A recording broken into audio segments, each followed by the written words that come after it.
Ya, saudaraku yang terkasih dalam Tuhan Yesus Kristus, hari ini kita akan membaca firman Tuhan yang terambil dari kitab 1 Timotius pasal yang keempat ayat 12 hingga ayat 16. Bunyinya demikian: janganlah seorang pun menganggap engkau rendah karena engkau muda. Jadilah teladan bagi orang-orang percaya dalam perkataanmu, dalam tingkah lakumu, dalam kasihmu, dalam kesetiaanmu, dalam kesucianmu. Sementara itu, sampai aku datang, bertekunlah dalam membaca kitab-kitab suci, dalam membangun dan dalam mengajar.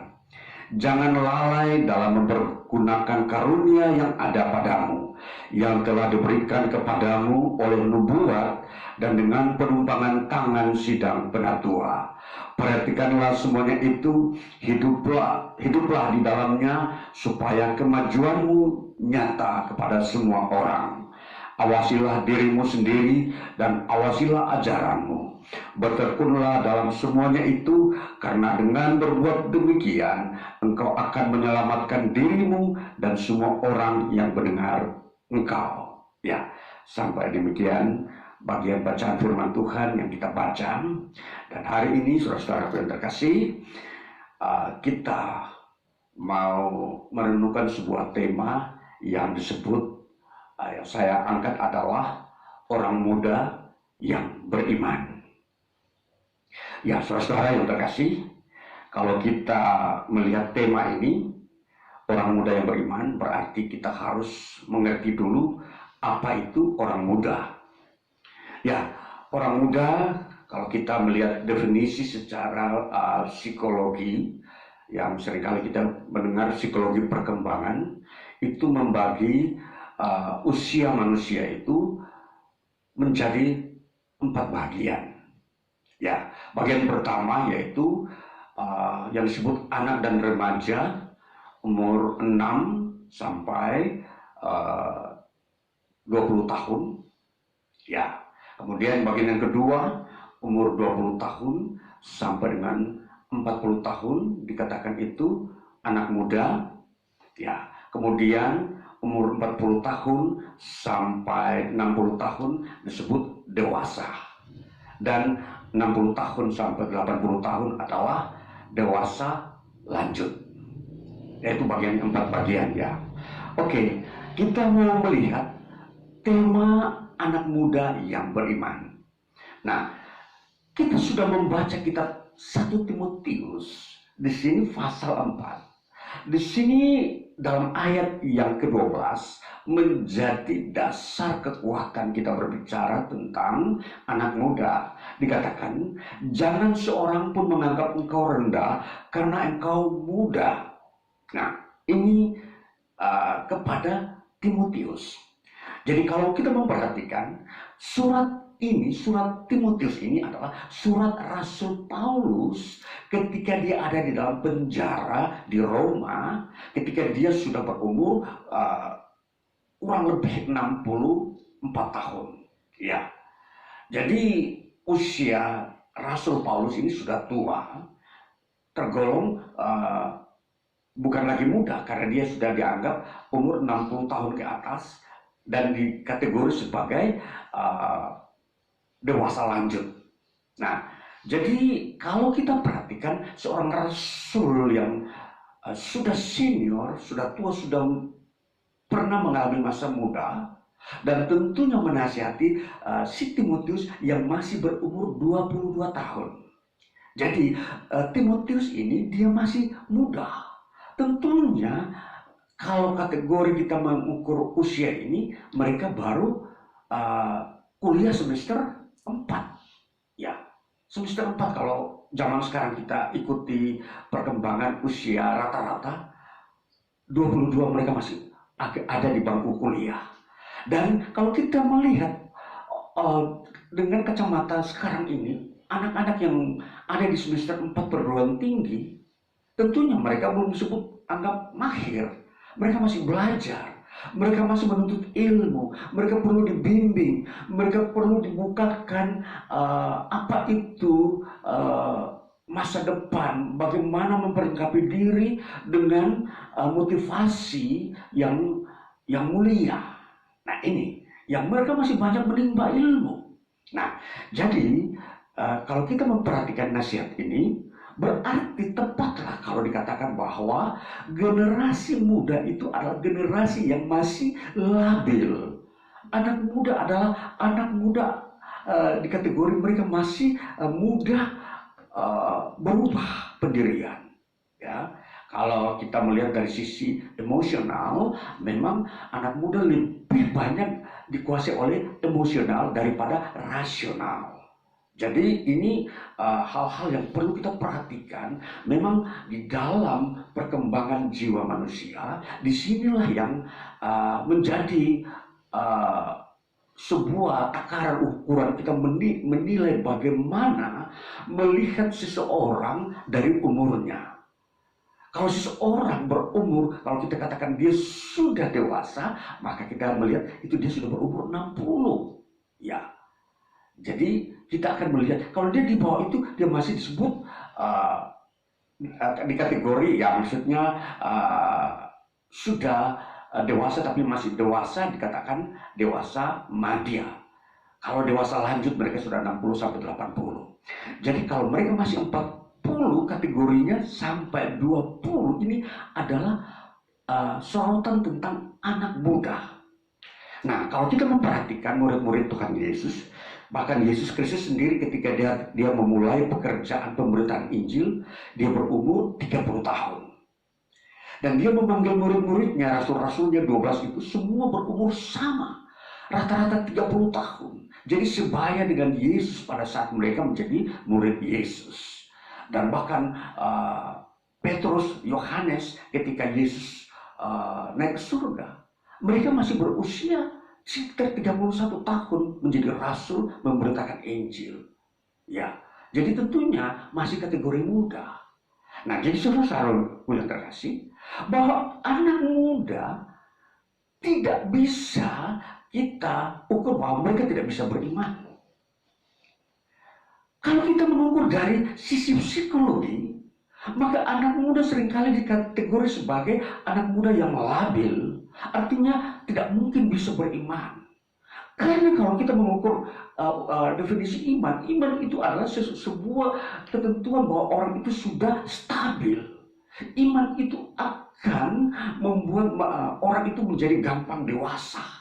Walaupun dia secara usia dia masih labil, tetapi secara rasional dia dapat membawa emosional seorang anak muda itu menjadi seorang yang dapat berpikir rasional. Jadi dia dapat mengerti hukum-hukum yang tetap untuk mendampingi dirinya agar dia tidak mudah goyah, berpindah atau berubah pendiriannya. Nah, jadi saudara-saudara, ini sebuah konsep umum tentang manusia. Memang di antara umur manusia yang 20 tahun sampai 40 tahun, memang tidak selamanya kita berkata semua orang berumur 20 sampai 40 tahun adalah orang yang labil. Tidak selamanya, tetapi masih ada orang-orang yang sudah stabil pada umur-umur 35, mereka sudah memiliki pendirian yang kuat.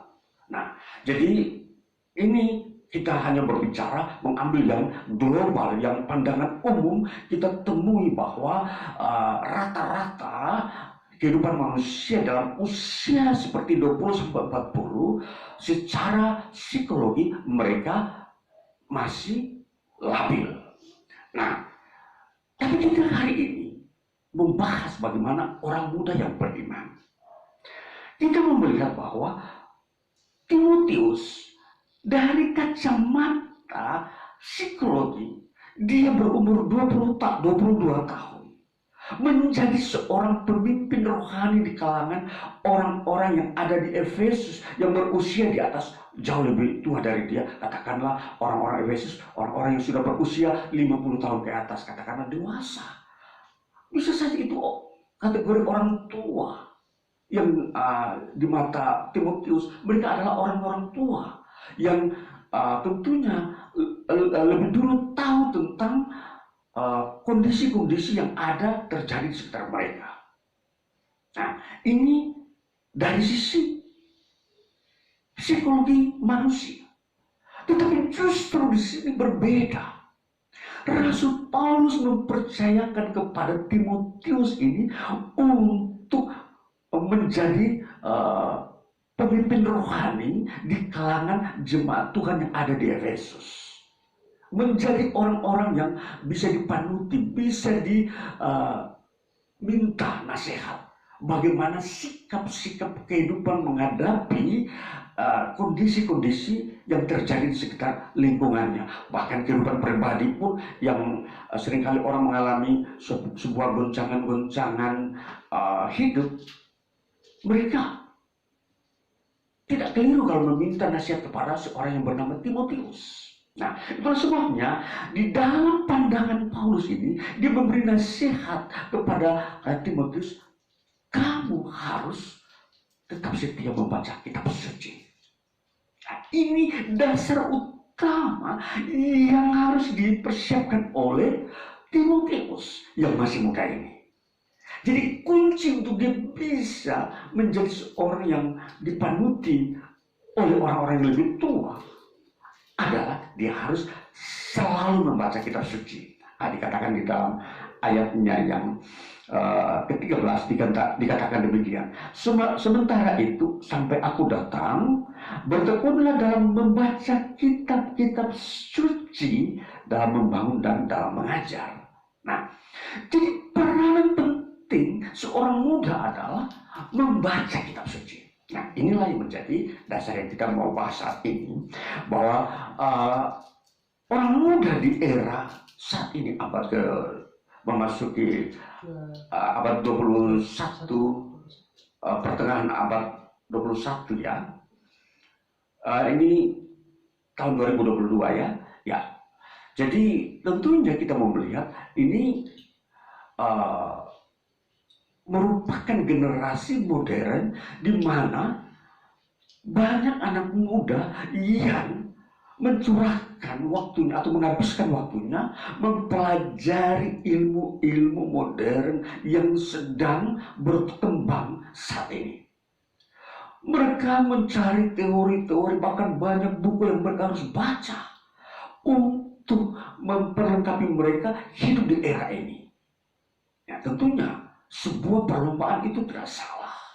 Ini sebuah tantangan dan memang kebutuhan bagi mereka. Namun kalau kita tidak memberikan sebuah himbauan, sebuah pendampingan kepada anak muda, maka anak muda yang sedang menuntut ilmu pengetahuan ini, mereka akan terus dibawa ke dalam lingkungan ilmu pengetahuan yang terus menerus, dan yang dimana di situ tidak ada hubungannya dengan keselamatan, tidak ada hubungannya dengan pengenalan akan Allah, tapi hanya bergaul dengan semua bentuk ilmu pengetahuan yang sedang berkembang. Nah, sekarang kalau kita mau memperhatikan, kalau semua waktu itu sudah dihabiskan dengan ilmu pengetahuan, berarti waktu untuk membaca kitab suci itu sudah tidak akan tersedia. Nah, apa yang terjadi saudara-saudara? Kalau di dalam perkembangan seorang anak muda yang masih labil, lalu dia tidak diberi sebuah menu membaca kitab suci, maka kondisi yang labil ini tidak akan pernah berubah menjadi stabil. Itu menunggu waktu yang panjang, nanti dia berusia 60 baru dia bisa stabil. Nah, betapa mengalami kerugian. Anak muda banyak, itulah sebabnya banyak mengalami kerugian ketika mereka masa labil ini. Banyak mulai budaya-budaya yang memang tidak berguna bagi pertumbuhan mereka. Ternyata mereka telah terperosok ke dalam budaya-budaya yang merusak hidup mereka. Ada yang mulai memakai budaya putus asa, artinya tidak mempunyai semangat, mereka gampang putus asa, galau. Lalu ada yang mulai mencari obat-obat penenang atau narkoba. Ya, masih banyak. pelarian-pelarian. Nah, di sini membuat anak muda itu tidak mempunyai kesempatan untuk meraih masa depan cita-citanya. Sudah terhambat dengan sebuah budaya yang salah. Maka tentunya apa yang mau ditargetkan untuk mereka bisa stabil sudah diambil duluan oleh budaya yang merusak. Itulah sebabnya di dalam kondisi ini saya mau sampaikan bahwa betapa anak muda, jangan engkau hanya hidup berdekatan dengan anak muda saja. Engkau harus mencari seniormu untuk mendampingi agar engkau diperlengkapi khususnya dengan iman, membaca kitab suci, atau paling tidak Anda harus mempunyai waktu bahwa beribadah untuk mendengarkan firman Tuhan harus engkau sempatkan, harus engkau luangkan, harus engkau sediakan untuk datang. Jadi ini adalah sebuah metode menolong anak muda. Jadi kalau kita memperhatikan bahwa ibadah-ibadah itu sebenarnya harus dimaknai atau harus dimanfaatkan oleh anak muda untuk menambahkan dalam dirinya bagaimana iman itu tumbuh. Jadi kalau dia punya pengetahuan sudah tumbuh, maka iman pun itu harus tumbuh. Jadi harus balance. Tidak boleh kita punya ilmu pengetahuan saja yang berkembang, tapi pengetahuan iman kita itu tidak berkembang. Bahkan mungkin sama sekali kita tidak tahu apa-apa itu tentang firman Tuhan. Bagaimana hukum-hukum Tuhan yang Tuhan tetapkan, bagaimana kebenaran-kebenaran yang harus kita jalani. Nah, ini yang memang yang harus diperhatikan sering oleh anak muda. Saudara yang terkasih, khususnya hari ini walaupun firman Tuhan bertemakan anak muda, bukan berarti orang dewasa itu dianggap sudah lolos daripada semua goncangan-goncangan di dunia ini. Jadi walaupun demikian, tetap sorotan terhadap anak muda harus lebih banyak lagi karena mereka sangat membutuhkan makanan rohani untuk mereka bertumbuh dalam iman. Inilah yang menjadi permasalahan di dalam gereja. Gereja kalau tidak memperhatikan anak muda dalam kebutuhan mereka akan kebenaran firman Tuhan, maka mereka akan hanyut dalam dunia modernisasi, di mana dunia modernisasi akan menampilkan budaya-budaya yang tidak sesuai dengan kebenaran. Dan budaya-budaya itu sesungguhnya itu budaya yang melemahkan mereka, yang tidak mempunyai kekuatan membangun moral. Tetapi justru mereka gampang terjerumus ke dalam sebuah emosional, di mana di situ mereka akan diperdaya oleh bagaimana hidup dalam halusinasi, bagaimana angan-angan yang tidak terwujud, hidup dalam dunia-dunia mimpi yang tidak pernah menjadi kenyataan. Ini yang seringkali terjebak anak muda. Dan kalau sudah sampai sekian jauh mereka jatuh, untuk menolong mereka membutuhkan lebih banyak lagi biaya dan waktu untuk memulihkan kondisi mereka. Nah, saudara-saudara yang terkasih, di dalam kesempatan ini firman Tuhan kita mau mendasarkannya itu dengan bagaimana mempersiapkan generasi muda dengan firman Tuhan. Firman Tuhan berkata, jangan lupa engkau membaca kitab suci. Nah, dikatakan di situ membaca. Kita memperhatikan. Kalau kita mendengar, istilah mendengar dengan membaca perlu kita perlengkapi. Maka di dalam setiap pribadi anak muda harus mempunyai kebiasaan membaca kitab suci secara individu.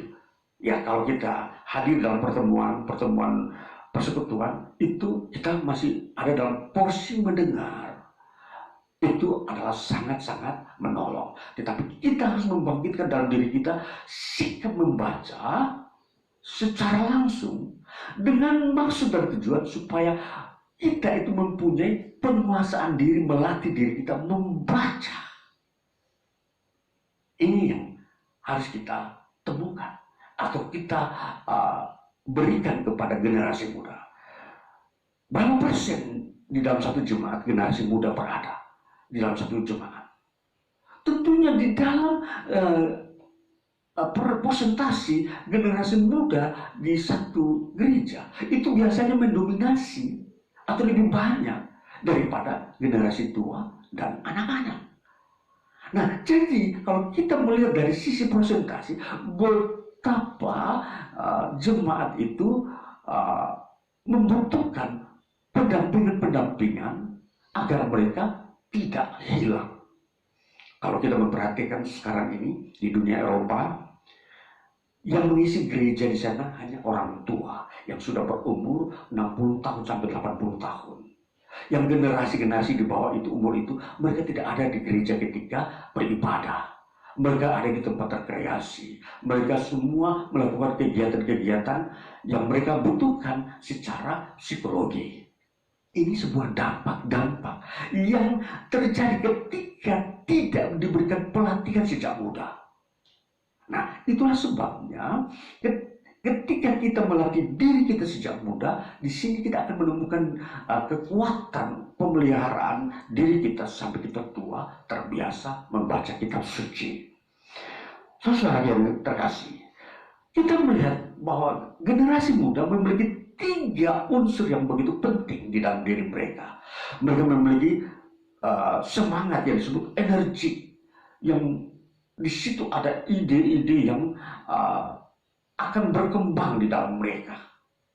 Mereka juga memiliki potensi yaitu di dalam diri mereka tentunya akan lebih cemerlang daripada generasi sebelumnya, karena mereka ada di dalam sebuah lingkungan di mana tuntutan-tuntutan itu mereka mampu menyesuaikan, beradaptasi di dalam tuntutan zaman.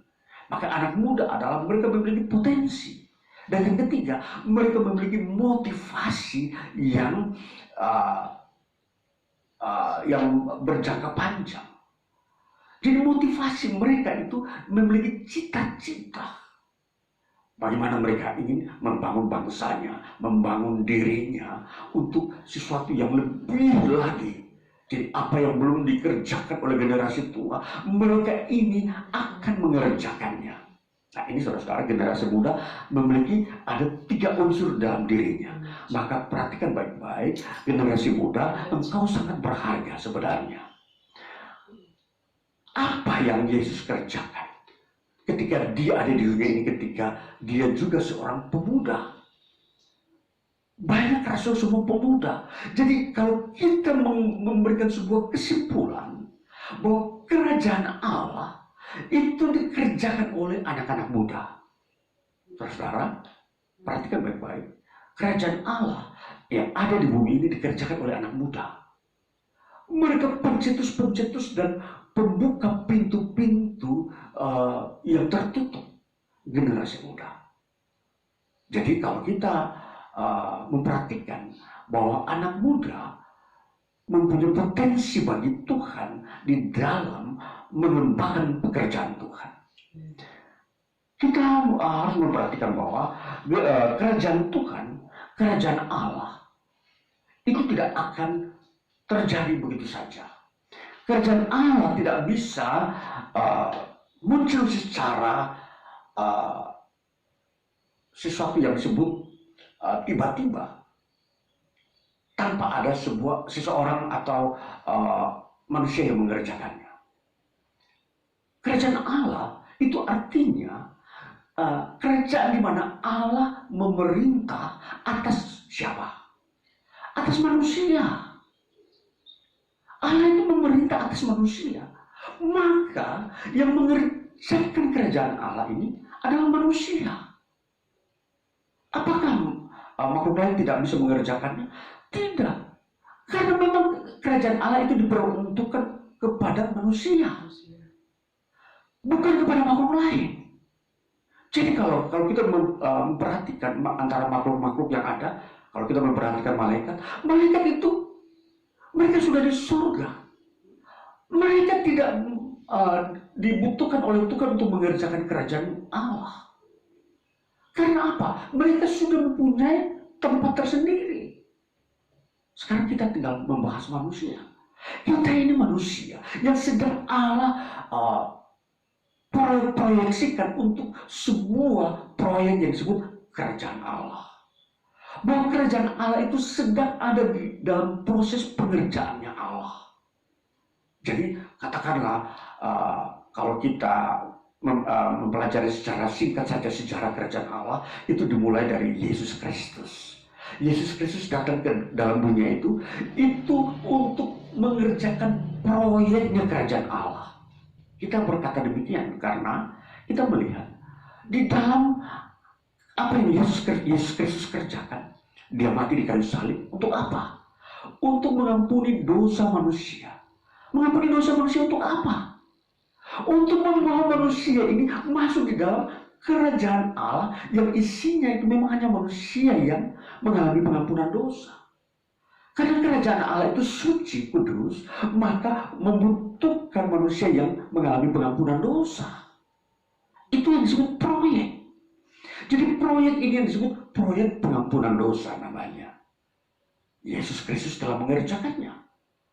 Maka kita manusia yang menyadari proyek ini masuk di dalam proyeknya Allah ini di bawah suatu tuntunan Yesus Kristus. Yesus Kristus adalah di situ adalah yang sulung atau yang utama di dalam mengerjakan proyek ini. Jadi kita mengikuti dari jalur yang sudah disediakan oleh Yesus Kristus. Nah, jadi seterusnya, maka kalau kita katakan ini kerajaan Allah, maka Yesus sudah memberikan sebuah pekerjaan, diteruskan kepada rasul-rasulnya, murid-muridnya, dan diteruskan kepada orang-orang percaya sampai hari ini kepada gereja. Nah, kalau kita simpulkan secara ringkas, maka proyek kerajaan Allah ini harus dikerjakan oleh manusia atau orang percaya, bukan dikerjakan oleh makhluk yang lain. Nah, jadi kalau kita memperhatikan ini proyek kerajaan Allah, kita sadar, maka Paulus menasihati kepada Timotius, rajinlah membaca kitab suci supaya kau mampu menyelesaikan proyek ini. Nah, kalau kita memperhatikan Paulus sendiri sudah tua, dia sudah masuk, sebentar lagi dia akan mati, dan kondisi dia dalam penjara.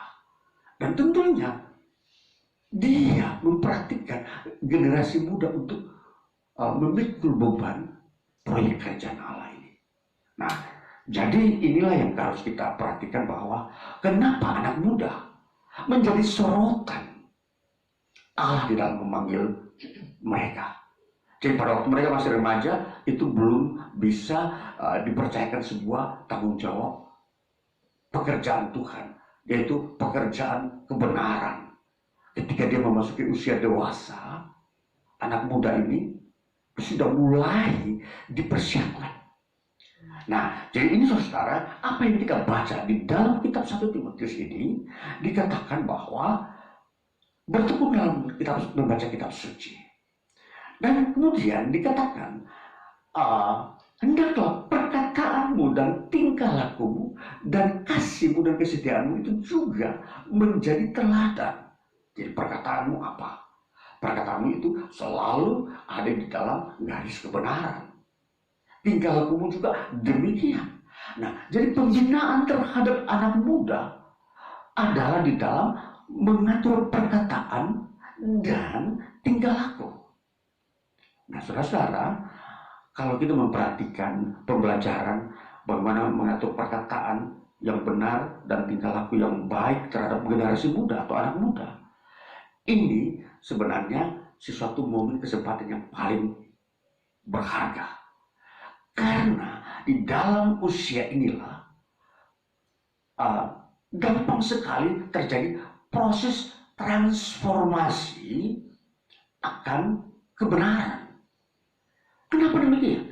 Karena saat itu generasi muda membutuhkan sebuah pegangan hidup.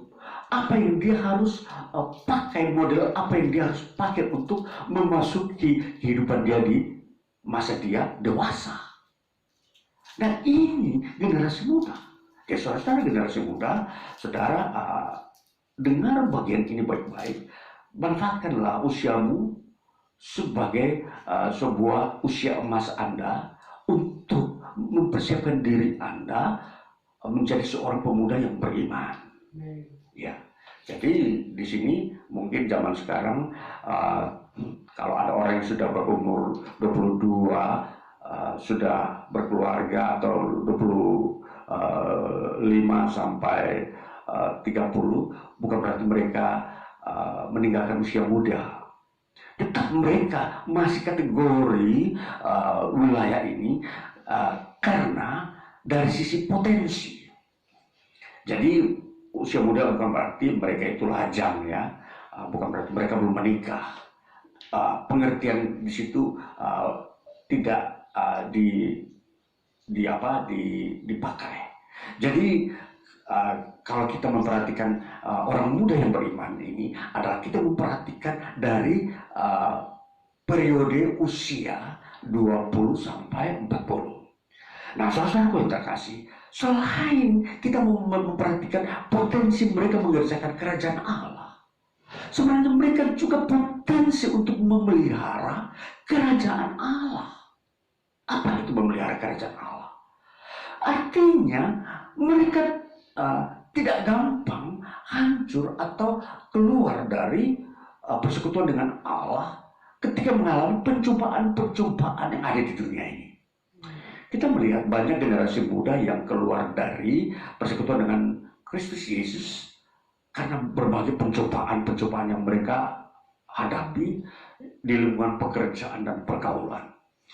Ada banyak kita melihat kesaksian-kesaksian bagaimana seorang masih 35 tahun mereka sudah terbawa model gaya hidup dengan sudah tidak lagi utuh di dalam sebuah keluarga.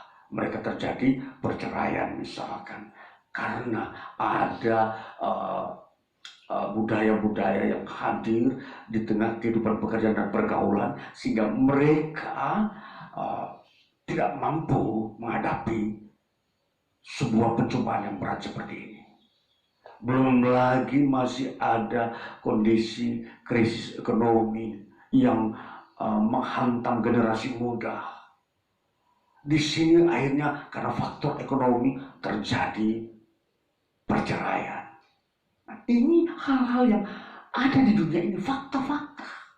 Jadi kalau kita memperhatikan bahwa yang menjadi korban dari suatu goncangan di bumi ini adalah sebenarnya generasi muda. Generasi tua mereka sudah katakanlah memiliki rasionalitas yang baik untuk menilai apa gunanya pencobaan ini. Mereka anggap tidak ada gunanya, atau dengan kata lain mereka mampu mengalahkan oleh karena mereka berkata lebih baik kami mati dalam keadaan tetap mengikuti kebenaran daripada hancur meninggalkan kebenaran demi mengikuti sebuah gaya hidup yang menghancurkan generasi tua. Ini sebuah contoh. Nah, jadi ini saudara-saudara yang terkasih, kita membahas ini supaya kita lebih jernih terbuka melihat bahwa generasi muda mempunyai banyak peluang untuk terjadinya sebuah katakanlah kehancuran-kehancuran kehidupan mereka. Nah, jadi betapa penting pembahasan ini. Jadi mereka peranan mereka juga memelihara kerajaan Allah. Jadi kalau ada pencobaan, mereka perlu penting menyadarkan diri mereka bahwa kami adalah bagian daripada kerajaan Allah. Kami harus bertekun kuat di dalam kebenaran. Sekalipun di sana, di luar sana, banyak godaan, kami tidak akan mengikuti. Kami tidak akan menerimanya. Walaupun di sana mungkin saja tawaran kemakmuran ada. Saudara, tawaran cara hidup yang berbentuk materialistis ada. Tetapi justru di sana tidak ada kebenaran. Justru di sana terjadi kerusakan-kerusakan moral. Justru di sana penentangan kepada Allah itu terjadi. Nah, ini yang kita harus perlihatkan bahwa generasi muda harus melihat ini, bahwa kalian harus menjaga juga bagaimana kerajaan Allah itu tidak hancur di dalam kehidupan kalian. Nah ini saudara-saudaraku, jadi dua unsur ini yang harus kita ketahui tentang generasi muda. Karena disitulah memang bagian yang paling paling subur, di mana kejahatan itu berkembang biak. Iblis beroperasional. Jadi iblis lebih banyak bekerja di tengah lingkungan generasi muda daripada generasi tua. Mereka lebih banyak mengeluarkan ide-ide di antara generasi muda. Dan kalau kita perhatikan semua itu, memang fakta bahwa yang mengalami pencobaan lebih banyak adalah generasi muda. Setiap orang semua pernah mengalami muda. Apa artinya generasi muda? Ya begitu mau mengikuti keinginan dirinya sendiri daripada keinginan Tuhan. Nah ini sebuah pencobaan. Nah ini saudara-saudara yang terkasih, mari kita melihat bahwa generasi muda ini sangat berharga. Ini usia emas. Jaga ini sampai sepanjang kalian masih muda. Mulai dari ketika umur 20 sampai 20 tahun. 20 tahun ini pelihara baik-baik. Supaya kalian di situ menerima banyak kekayaan Allah. Pengenalan kalian akan Kristus, pengenalan kalian akan Allah dan firman-Nya itu justru semakin kaya dalam usia ini. Ya, saudara, jadi ini sebuah momen bagi kita untuk kita bersama-sama masuk dalam keselamatan. Jadi keselamatan itu sudah ada pada generasi muda dan akan diberi lanjut lagi sampai ketika dia dewasa dan dewasa lanjut tetap stabil. Nah, biarlah firman Tuhan bagi kita hari ini membekali kita, melihat diri kita, melihat era hidup ini perlu di dalam sebuah ukuran-ukuran yang tepat dan kita bisa maksimal di dalam iman kita. Tuhan Yesus memberkati kita. Haleluya. Amin.